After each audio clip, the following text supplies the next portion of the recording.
Hello class, today is our 21st meeting, English for Marketing. We are going to continue from the previous chapters, previous topics, from marketing channels, supply chain management. This is the list of what we are going to learn. And for today, we are going to learn about channel behavior and organization. Marketing channel itself, it consists of firms that have partnered for their common good, with each member playing a specialized role. I took this one from the Pearson Education 2014. From the definition, we can know that the marketing channel consists of firms or companies that they have partnered, they have been friends. Yeah, I know that from the company we cannot say that they have been friends, but we will say that they have been partnered for their similarities, for their common good, which can give benefit one another, and also with each member will play for their specialized role for themselves. However, from this marketing channel, from the firms that they have been partnered for the common good, and for each firm, each member that they play for their special role, it can create the channel conflict. What is channel conflict? Channel conflict can be defined as the disagreement among marketing channel members on goals and roles, who should do and what for rewards.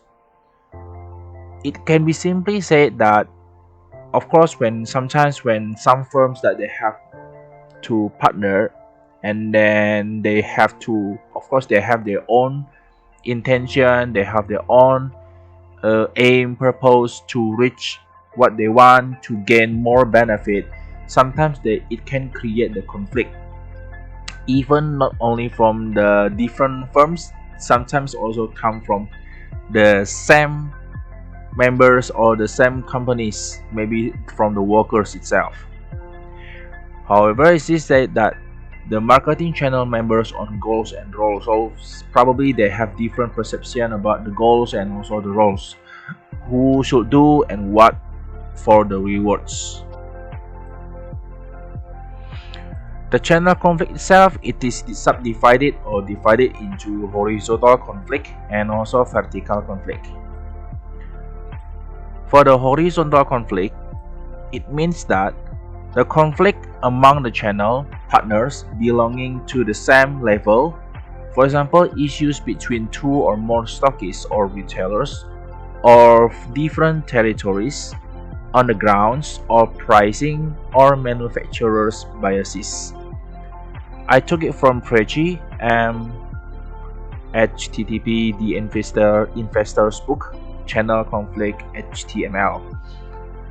From here, we can see that the horizontal conflict means that the conflict among the channel partners, and that it happens at the same level. Because it is horizontal, I think from the definition or from the term, we know that it means that it happens at the same level. Like this one, issues between two or more stockists.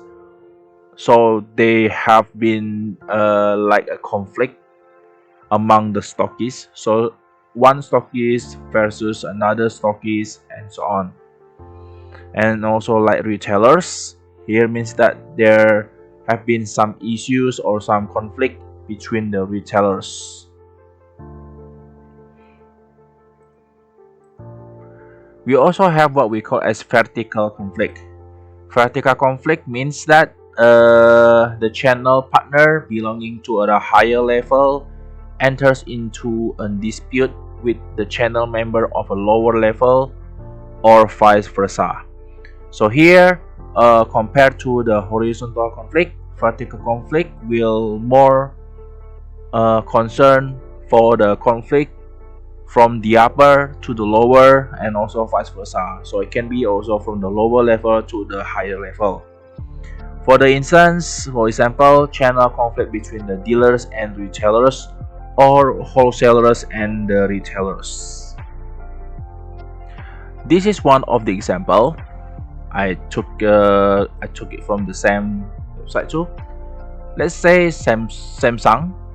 It's one of the famous popular brand that we know, which produce mostly mobile phone or like in communication.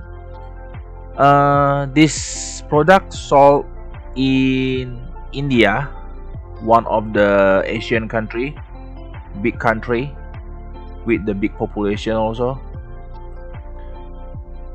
And of course, when Samsung try to be sold in this country, they have two different ways to sell the product by using the online market and also offline market. However, from the online market, seems to be that there is like the e-retailers are providing high discounts to attract more and more customers, which had ultimately affected the offline sale of the product. Probably this is one of the way from the online market that sell the products of Samsung in India. One of the way to attract the customers is they try to provide bigger discounts, so the customers will be attracted more with the products. Somehow, because of their way like that, it influenced the sale of the offline market. We know from the term online market means that the market that sells their products through online platform. So they do not need really what we call as the physical shop to sell their products, to display their products. They just need to show their products on the online platform, like the online shopping or something like that, and then they use one of the ways to provide higher discounts to attract the customers. However, Samsung know about this one, and then Samsung also try to balance between the online market and also offline market by providing the right to sell 48 models of its brand. So 48 models of its brand exclusively only through the offline. So let's say that this online market, yeah, they can have they can have bigger discount for their customers. However, for the offline, they have the right to sell their 48 models of Samsung, which cannot be found in online market. This is one of the way from Samsung try to balance between the online market and offline market. From this, we can see that this is also the retailers, and we can also say this one is the retailers. They are at the same level, so we can say that this one can be called as the horizontal conflict. Now we come to the conventional distribution systems. If you see from this, the line, the way the progress of the conventional distribution systems, which we know for sure that it always happens. I mean that maybe our community or our distribution still apply the same rules, the same progress, like from the producer going to wholesaler and going to retailer, and after that going to the final user, consumer. So what is conventional distribution system? They consist of one or more independent producers, wholesalers, and retailers, which each of them seeks to maximize its own profits. And there is a little control over the other members and no formal means for assigning roles and resolving conflict. From the definition, we know for sure that each of these parties, producer, wholesaler, retailer, and consumer, they are working individually or independent, so they are not attached to another parties, to another group. So they really work by themselves, which to mean to find to maximize their own profit.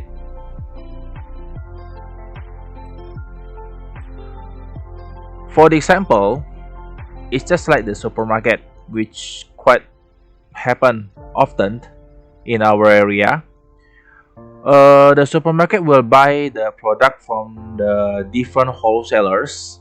Let's say this consumer is the supermarket, so they will buy the product from the different wholesalers, from the food wholesalers, from the drinks wholesalers, from the snack wholesalers, and so on. Such as one of for produce and a different one for dairy. The produce distributor will in turn buy from one distributor for apples and another for lettuce, and each of them seeks out different growers to supply the apples and lettuce.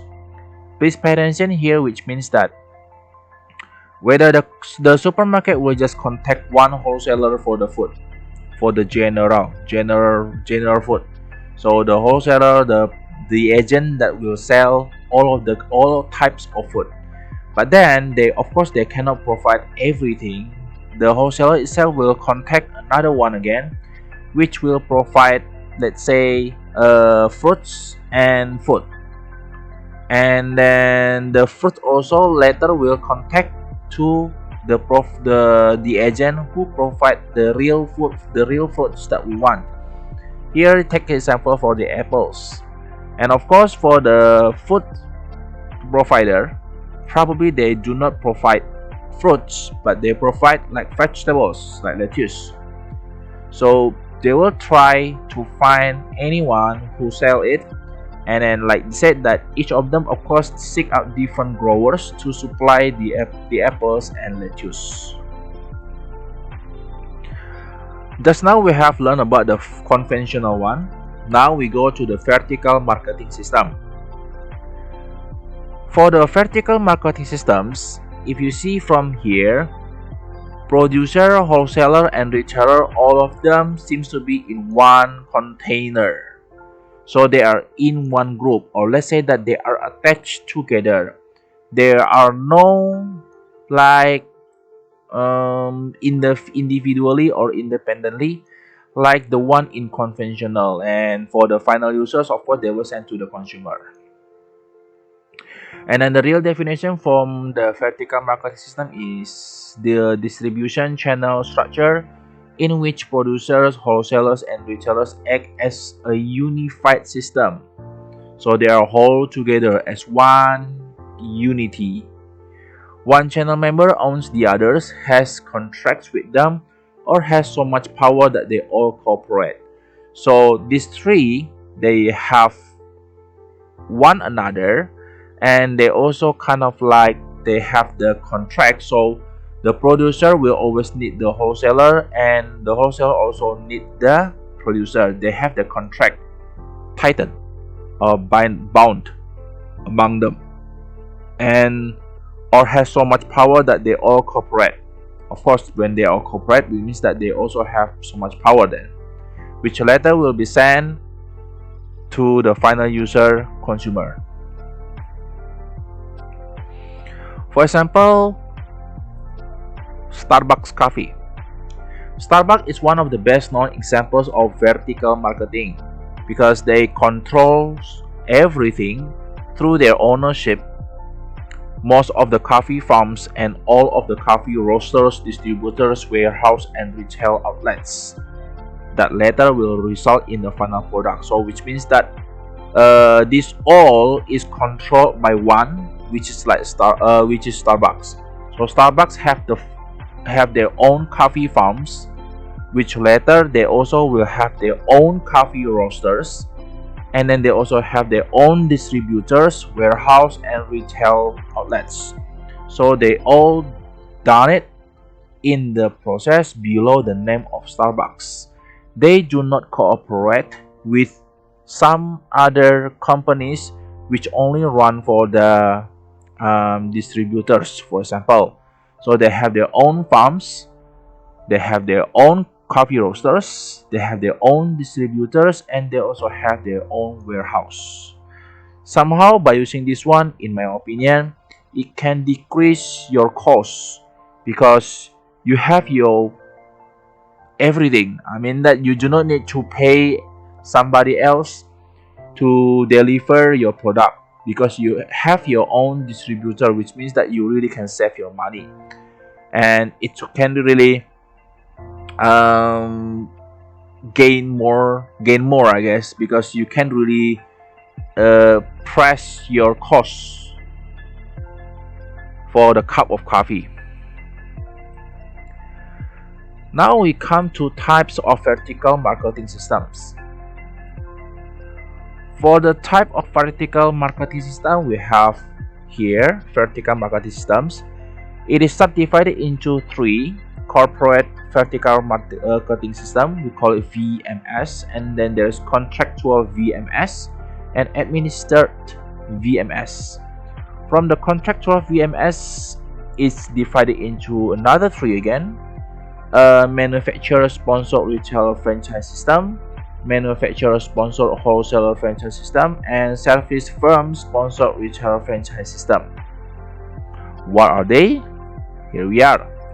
The first one we discussed about corporate vertical marketing system. Corporate VMS means that it is a corporate vertical marketing system integrates successive stages of production and distribution under single ownership. I guess that it is the same with the Starbucks. So successive stages, production and distribution under single ownership. So one name only. One big company which have their own production and have their own distribution. The next one we have contractual VMS.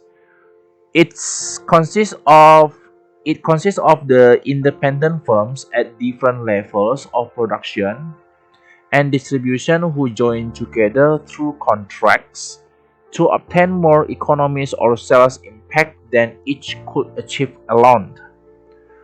The most common form is the franchise organization.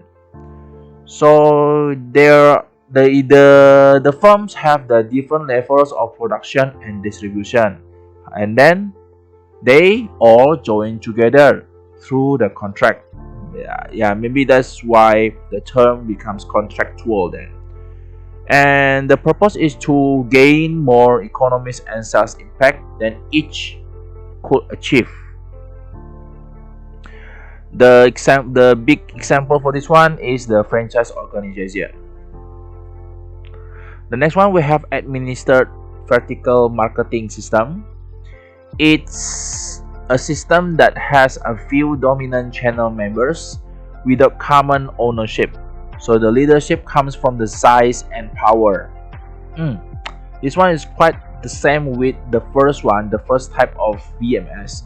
However, this one seems to be that it is differentiated from the size and power. Well, we have discussed just now about the vertical marketing system or VMS. Of course, we have the partner. Maybe we can say the partner or the opponent. We have the horizontal, of course. After vertical, we have the horizontal marketing system. It's a channel arrangement in which two or more companies at one level join together to follow a new marketing opportunity. This company will combine the financial, production, or marketing resources to accomplish more than any one company could alone. So it says that there are two or more companies at one level and they decide to join together to follow a new marketing opportunity. These two companies or more can also combine their financial, their production, and also their marketing resources, which can be more than a company could do alone. The next one, we have the multi-channel distribution system, which is also called as the hybrid marketing channel. It's a single firm set up two or more marketing channels to reach or more customer segments. Here is the diagram. So from the producer, it will go to the consumer segment 1 for this only, and after that we'll go to the retailers for the segment 2. For business segment 1, we'll go to distributors, dealers, and business segment 1, and go to the last, sales force, business segment 2. For the channel behavior and organization, we have changing channel organization. We call it disintermediation. It means that the displacement of traditional resellers from a marketing channel by radical new types of intermediaries. This intermediation occurs when product or service producers cut out the intermediaries and go directly to final buyers, or when radically new types of channel intermediaries displace the traditional ones. So there will be some stages that should be got through, and then they will go directly to the final buyers. So this is called the disintermediation. So that was the end for today's material. I do hope that you can understand. Okay. So thank you for your attention and goodbye.